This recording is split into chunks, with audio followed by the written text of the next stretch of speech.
Good morning from outside the Royal Exchange in the City of London. We're all here to salute the Falklands Task Force, and by we, I mean the Lord Mayor of London, whose show it is, the Prime Minister, the Leader of the Opposition, and out in a light rain, tens of thousands with hats and flags and balloons, and some of us with our hair dyed red, white and blue as at the Royal Wedding. 1,250 men and women of the task force will march from Armoury House in City Road 1 mile to lunch at the Guildhall. A victory parade. Brigadier David Ramsbotham, Director of Public Relations for the Army, is with me. David, you don't actually go with the phrase victory parade. No, it is a victory parade. I prefer the phrase saluting the task force. It gives us all a chance to salute everyone involved throughout the whole operation. And I should think there's probably about 50,000 now that the offices have emptied here to give that salute. Here in the heart of the city of London that has honoured the victory of English and then of British arms all through history. And the city is certainly out in force to do so today. Above the Mansion House, the flag of the city flies, and its front is decked with the three flags of the city, of the United Kingdom, and of the Falkland Islands. On the balcony with the red and white striped awning, the Lord Mayor, Sir Christopher Lever, has already got many of his guests out. The Prime Minister will be there. The Leader of the Opposition, Mr. Foote, is there. Admiral of the Fleet, Sir Terence Lewin, now Lord Lewin, and Field Marshal Sir Edwin Bramall. They will all be, and of course, Sir Sandy Woodward, I can see on the extreme left-hand side. And beneath, on the pavement, the captains and colonels of the campaign are gathering to watch too, together with the Chelsea pensioners, the veterans of earlier wars. Beyond the Royal Exchange, behind the traffic lights, saying it too salutes the task force, the band of the 1st Battalion Scots Guards has been playing, and we've all been singing. The Royal Exchange, founded, as it says above, in the 13th year of the first Queen Elizabeth, refounded in the 8th year of Queen Victoria. And in front, keeping a dark, disciplinary eye on things, the Duke of Wellington. He stands in front of the Royal Exchange.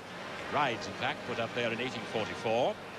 Now, the Duke got a sword from a grateful city in 1812, a little while after Nelson, and we expect 2 swords of honour to be given today to Sir Sandy Woodward and Sir Jeremy Moore, the 2 chief leaders of the task force. That'll happen at lunch.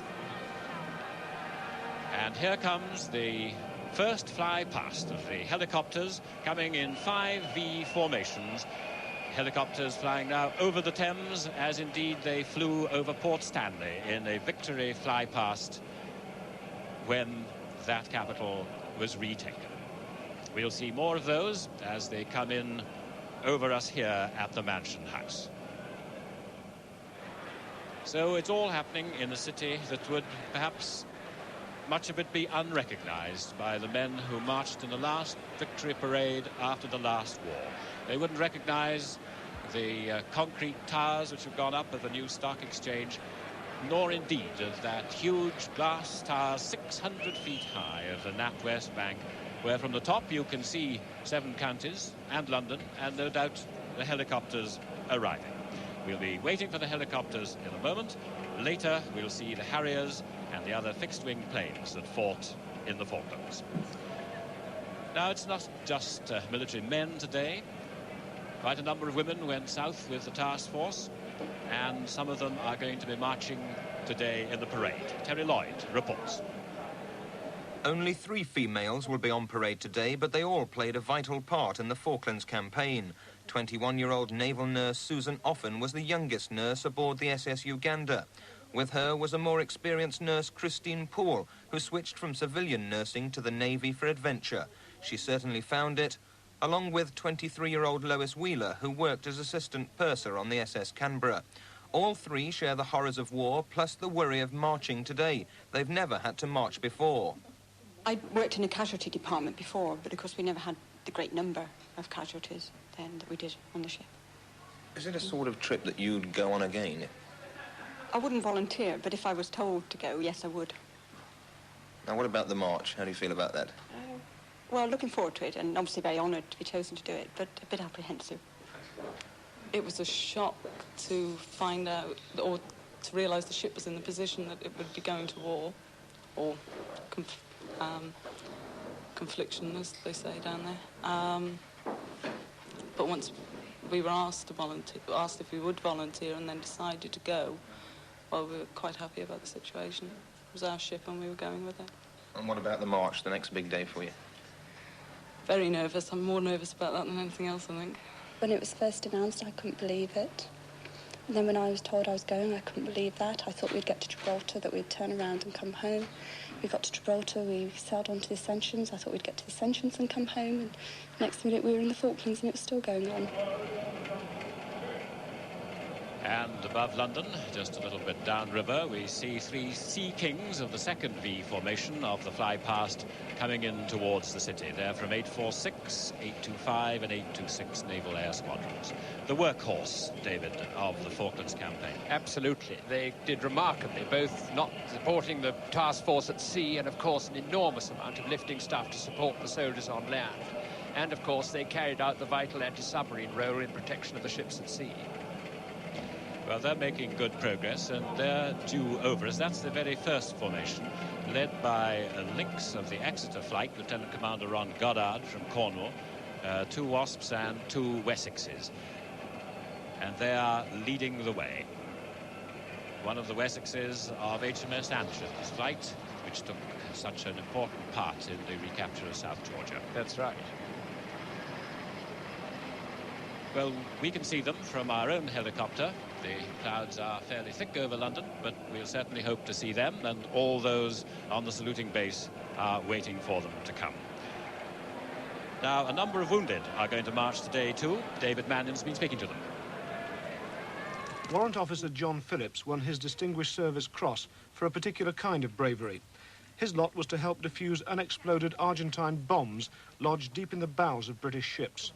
In one blinding moment on HMS Antelope, a highly unstable bomb exploded, ripping off his left arm and killing his close friend. Today he's marching for all his friends who gave lives or limbs to help save others. Corporal Stephen Newland of the Royal Marines paid heavily too for his military medal. Both legs were shattered by bullets from an Argentine gun in the battle for Mount Harriet, leaving these permanent scars. Well, without the training, I'd probably be dead now. So I think it's to be in good stead. How much does the medal mean to you? Well, I think it's important. It's not just for me, but for my unit, because they all deserve it, really. They all deserve a medal. And on the saluting base, the Lord Mayor, Christopher Lever, taking off his hat, and the Prime Minister waving. On the Lord Mayor's right, on his left, our right, is Admiral of Fleet Sir Terence Lewin. So we've got a full muster ready to see the parade. And of course we're starting with 2 police vans for security as they march down Moorgate, making good pace from Armoury House. And behind the 2 police vans we have a mounted detachment of the City Police, who of course it's their show today. Usually they share with the Metropolitan Police, but it's their show. And riding behind them, we can just make out the City of London Police Commissioner, Mr. Peter Marshall, and Chief Superintendent, Mr. Don Smith. And behind, we have the bands and the Royal Naval Contingent. Starting with the mass bands of Her Majesty's Royal Marines. From Deal, the Royal Marine School of Music, and Flag Officer 3rd Flotilla. And Mrs. Thatcher wearing, I would say, navy blue, but with a white hat, appropriate for what is in many ways going to be predominantly a naval occasion. The Navy, of course, traditionally leading the way in this march through the city of London. The last parade that went by here was from HMS Amethyst. Yes. Behind the Prime Minister, you could just see the Chief of the Defence Staff. There we have the band of the Marines, and coming in behind, the first detachment, which is led by the Captain of HMS Ardent, Captain Nick West, awarded the DSC in the honours list published on Monday. His detachment, But they're coming down Moorgate now, and moving. They have to make a pretty sharp left turn and then a right turn before they come into view of Mrs. Thatcher and the Lord Mayor. and all those waiting on the saluting base. So we'll be seeing them again, but they're getting a great reception as they come down. Children out with flags, office workers, and they've turned out in their lunch hour for the city and to salute the task force. No doubt there'll be some quite remarkable traffic jams going on all around this square mile, but nobody inside is worrying very much about that at the moment. So on the platform, Mr. Michael Foot, the leader of the opposition, leader of the Labour Party. We should point out that the leader of the Liberal Party, Mr. David Steele, was also invited, but he declined. There's Admiral Fleet's Lord Lewin. Now we must call him that, since he has been promoted. And of course, just to finish our political footnote, in case anybody's insulted, the Social Democratic Party leaders are of course holding their party conference and also feel they can't be here today. Mrs. Thatcher certainly here and certainly enjoying herself. Well, the city changes and the construction workers come along in order to join and cheer and sing. Among the bandsmen here, there's those belonging to the Flag Officer 3rd Flotilla. And he is, of course, Rear Admiral Reffell, who can't be here because he's in charge in the South Atlantic. He took over from Admiral Woodward and allowed him to come back. He's very kindly lent his bandsman today. Yes. So they swing round in a short while. They're coming round past the walls of the Bank of England. And I wonder what's happening upstairs. Yes, here we come. Here come the helicopter flights.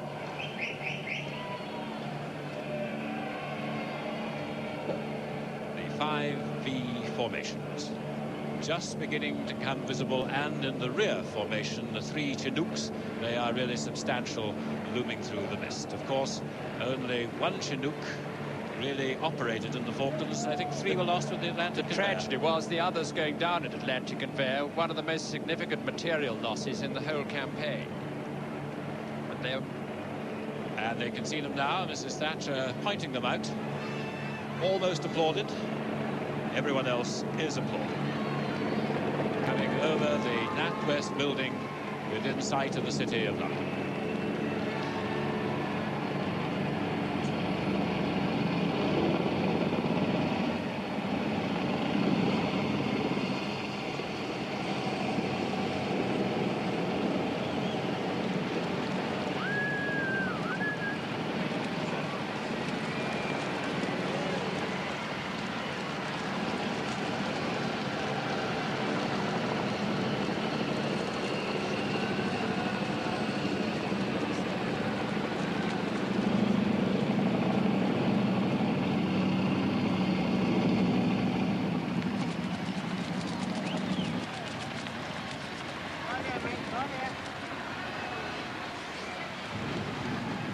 So that's the first fly past of all the helicopters of all the various types that took part in the Falklands campaign. And meantime now we come to more of the army, the land forces, approaching us.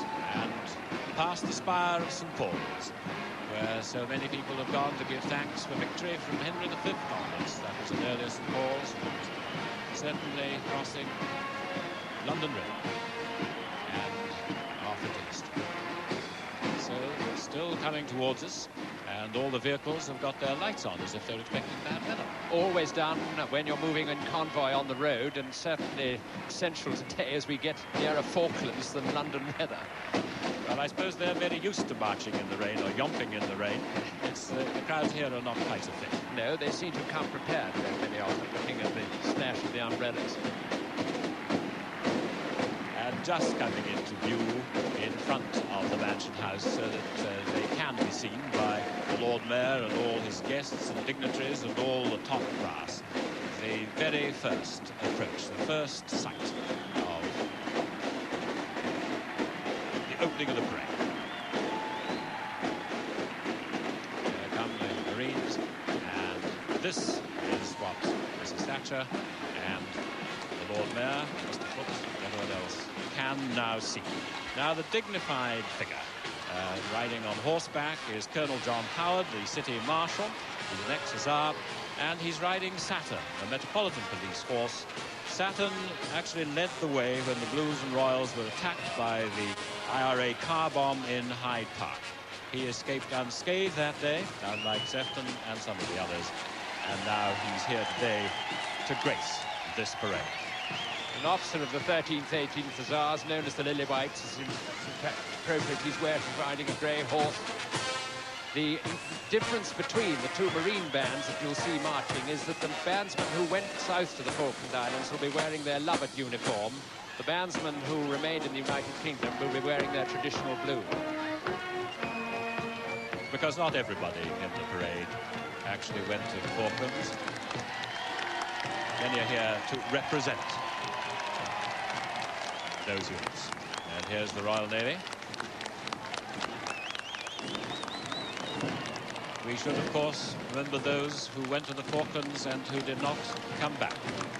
More than 250. And those who are injured and will bear the scars through life. Those are the absentees whose families, too, will be proud of this day.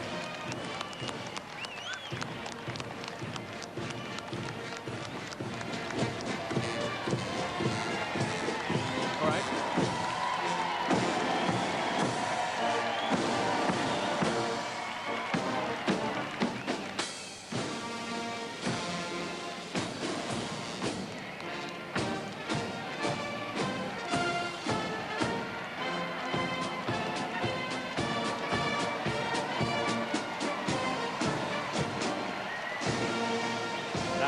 Naval contingent led by Commander Alan West. Behind him, Lieutenant Commander Morgan. This is the first detachment. Men and officers from Hermes, Sheffield, a variety of ships. The second detachment from Invincible, Endurance, and Onyx. And also members of the merchant navy such as Stena Seaspread and St. Edmund, which carried the prisoners of war for a long time on the Falkland Islands. Onyx, the only conventional submarine to take part in the campaign. We do have representatives of the nuclear submarines that went south, Valiant and Courageous, but not of Conqueror. Conqueror, the submarine that sank the Argentine cruiser Belgrano and thereby shortened the naval war considerably. But we're told that Conqueror is actually at sea at the moment. Now, Group 4 includes HMS Intrepid, HMS Coventry, HMS Ardent, and particularly the fleet clearance diving teams who won very distinguished awards in the list published the other day. And also QE2 and Uganda. And marching, of course, with Group 5, we have a number of civil servants marching in dark suits. They too took their part. There's a naval nurse going by, one of the few women on the parade. Miss Wheeler. And here come the civil servants in their dark suits. They too played their part, as indeed did so many in the dockyards and elsewhere, making the fleet ready. We remember particularly people on Norland, which has done more work moving to and from Ascension to the Falklands than any other ship in the whole campaign, and is still down there with a second crew on board. And Saxonia is still there, I think, as well, David. That's There's right. Bedivere of the Royal Fleet Auxiliary too. That's absolutely right. And here now come Marine Commando. Captain Ware, with the Royal Marines, wrote a march called San Carlos, which is one of the pieces of music being played today. He's at the back of the column. The Marine Band acted as stretcher bearers in the Falklands. And, of course, it's rumoured that they were due to be axed in the Defence Cuts. Well, if they put on a good show today, as they certainly are, no doubt Mr. John Knott, who's one of those watching, and the Prime Minister, they have other thoughts. Bands are always a very emotional subject, particularly if they're going to be cut. Major Southerby Taylor, leading the Marines, wrote the cruising guide, which was very useful when we were doing our landing.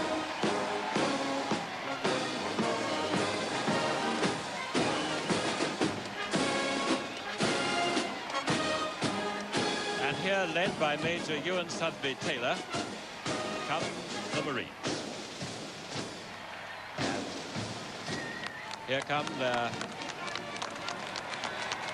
lorries, the 105mm guns, which did such good work above Port Stanley. 29 Commando Light Regiment. Now, many people said the army was wrong to have designed and manufactured these guns once it pulled out from east of Suez, but they're used in Norway, and they came in very useful in Portland. They were a battle-winning factor, and the guns fired 6,000 rounds in the last 12 hours of the Battle of Stanley. Well, marching today, Corporal Newland, who was wounded in both legs at Mount Harriet, he gets the military medal, and Marine Marshal took part in machine gun action at Two Sisters, also the military medal. The commando gunners wearing their gunner badge in their green beret.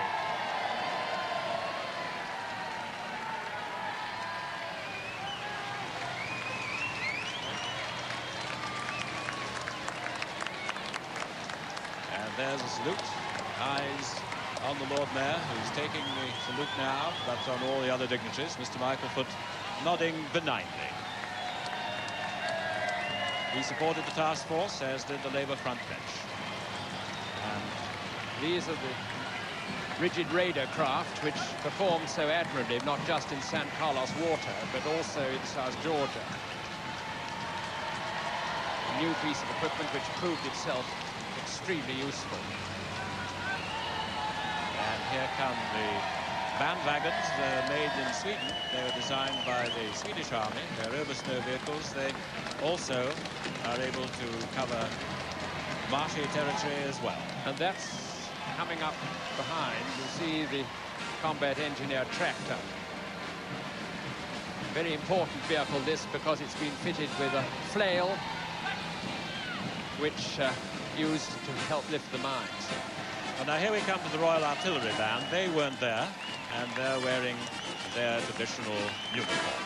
So we're coming now into the Army section of the march. Let's hear that.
We have the band, following the band of the artillery, what is called the supporting arms detachment.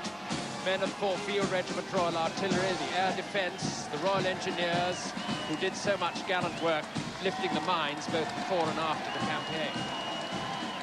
And marching with them, Warrant Officer Phillips, who won the DSE in bomb disposal, lost an arm in the Falklands.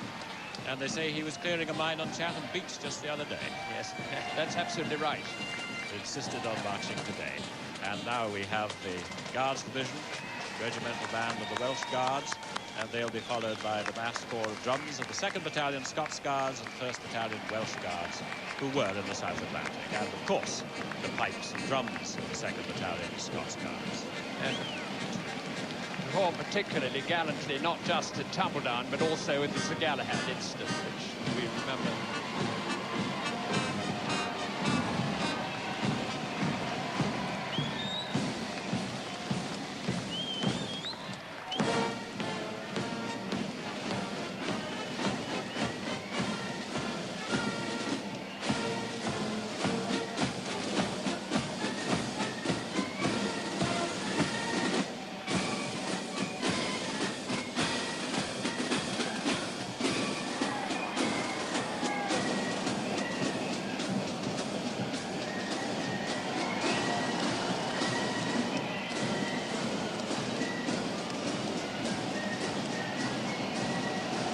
Now the foot guards, they'll be led by Lieutenant Colonel Michael Scott, DSO. He won that at touchdown, Tumbledown, in a 9-hour action. And Lieutenant Colonel Johnny Ricketts of the Welsh Guards, who won the OBE, who one particularly remembers for the tragedy at Sir Galahad at Fitzroy. And here come the Paras. They've been marching behind their mass band, 2nd and 3rd battalions.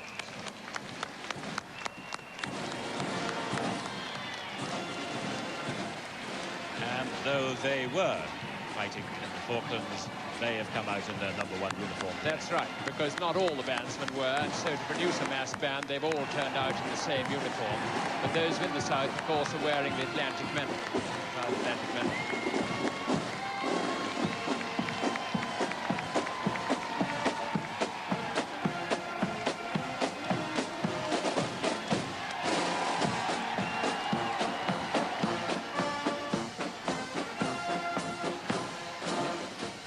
Following the band of the Parachute Regiment, the contingent of the 2nd and 3rd Battalion, led by Lieutenant Colonel Hugh Pike, commanding officer of the 3rd Battalion, who won the DSO in the Battle of Longden, which was the battle in which more soldiers were killed than in any other during the campaign.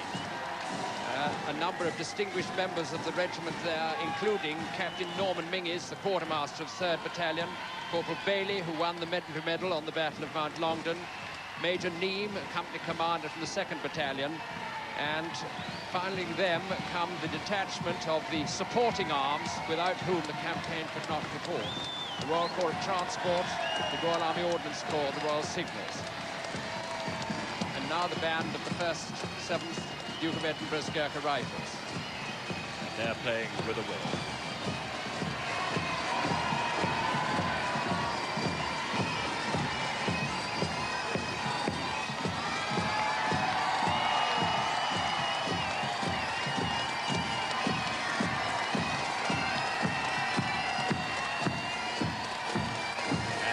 Them, Lieutenant Colonel David Morgan, OB.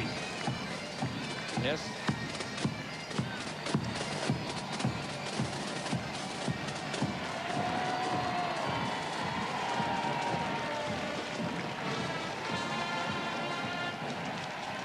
And as the Gurkhas march proudly by, we come next to a very familiar scene. This is the mounted band of the Blues and Royals. They weren't in the Falklands. As everyone remembers, they had their own troubles with the IRA in Hyde Park at about that time. And they come down Threadneedle Street, past the Bank of England, and the band strikes up for everyone's benefit.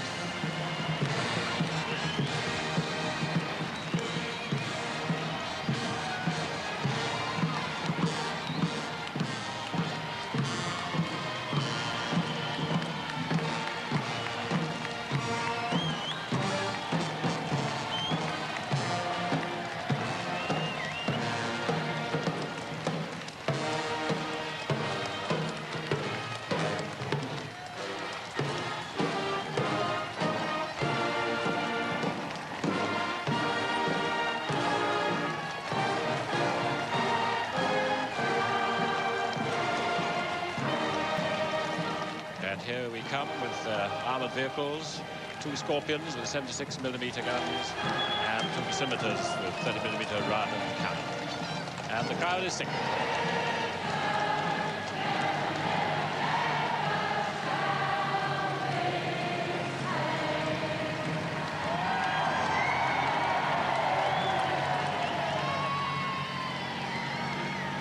About 100 men of the Blues and Royals went to the Falklands with their armoured fighting vehicles, and they had a little parade in Windsor when they came back.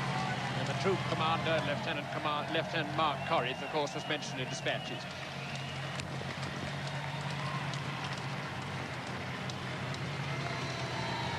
And as they go by, the vehicles about which everyone heard so much, they'll be followed again by the 4th Field Regiment Royal Artillery with their 105mm light gun detachment. Now, many people, David, I think in Moscow and Potsdam and other dictatorships would be surprised at the small scale of the armor and of the artillery that are going by. I mean, there's no battle tank, nothing like that. It's a very modest parade. It's a modest parade. It's representative, of course, and therefore smaller.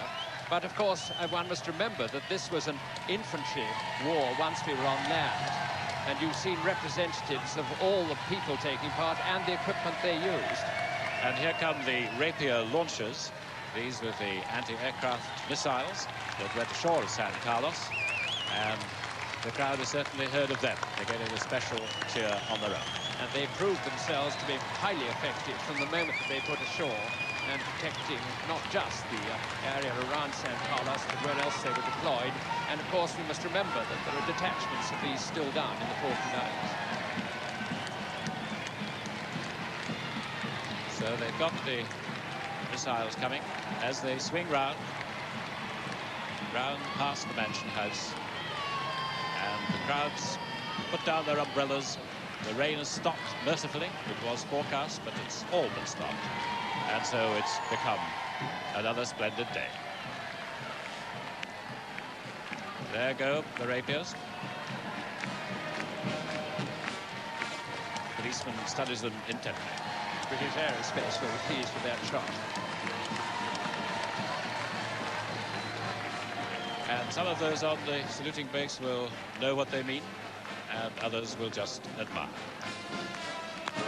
And now we have yet another band approaching us, and this one is very well known, the Central Band of the Royal Air Force.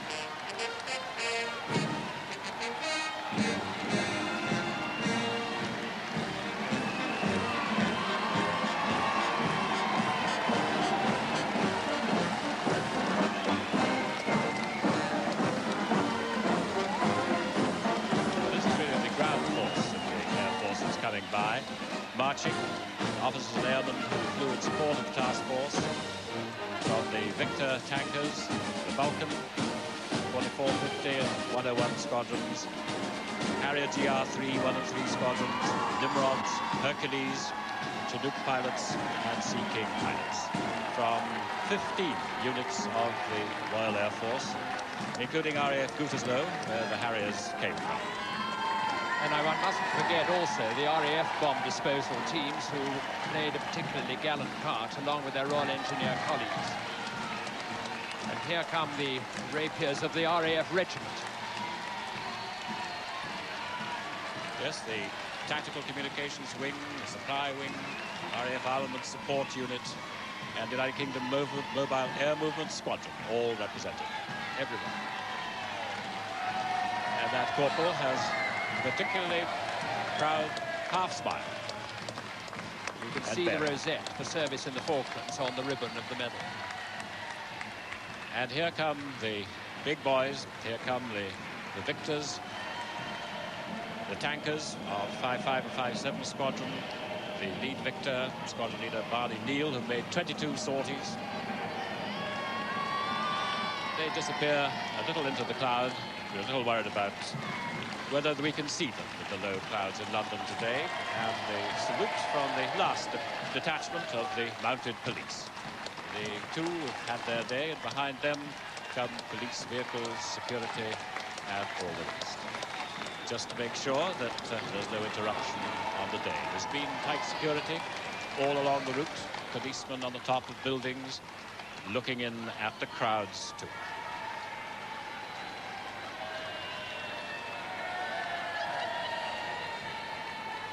There are 3 V formations for the RAF now. The victors, then the Vulcans. Here, victors with Harriers in the fueling position. Yes. Sea Harriers in the first pair, and GR3s in the second. Some of their pilots, like Wing Commander Peter Squire, DFC, he flew 32 sorties. And here come the Vulcans from RAF Waddington, responsible for the bombing of Port Stanley airfield.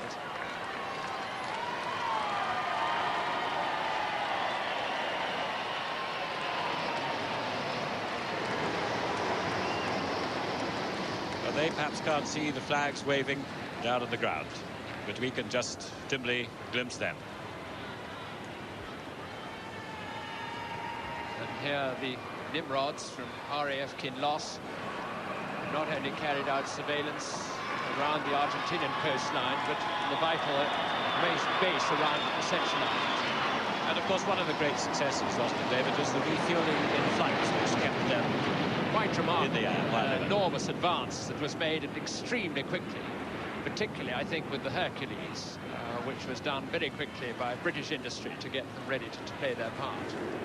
There goes the VC-10. Responsible for carrying vast numbers of people to and from Ascension Island. Here he comes alone over the city. Squadron leader David Birch. 17 sorties to Ascension.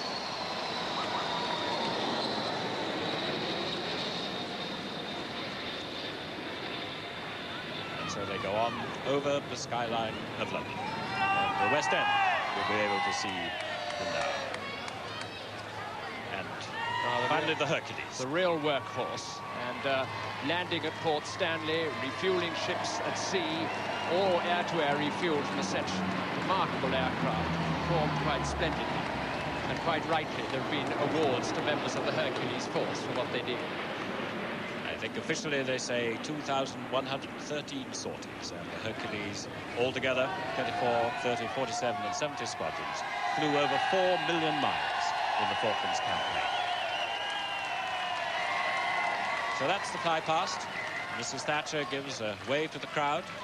The Lord Mayor indicates that perhaps that's the end of the entertainment here, and they'll be moving on to the Guildhall for the lunch. Waiting at the Guildhall will be 6 of the men wounded in the Falklands, who will be there. A wave from Lord Lewin. Mr. Thatcher smiling out at the crowds. Mr. John Knott taking a look, possibly for the last time as Defence Secretary, and with the sword bearer and mace bearer, the Lord Mayor leads his principal guest. He was in the Royal Army Ordnance Corps, I believe. I gather, yes. So it's a great day for him. I bet he never believed. Great day for him, who played, of course, a major part in the whole campaign, getting the stores and supplies both out to Ascension, out to the Falklands, and thence forward to the battle troops. And the office workers are enjoying their lunch, particularly as the rain has stopped. The umbrellas are down, and now it seems that an unofficial procession is trying to get by, but the police will be watching that under Wellington's statue.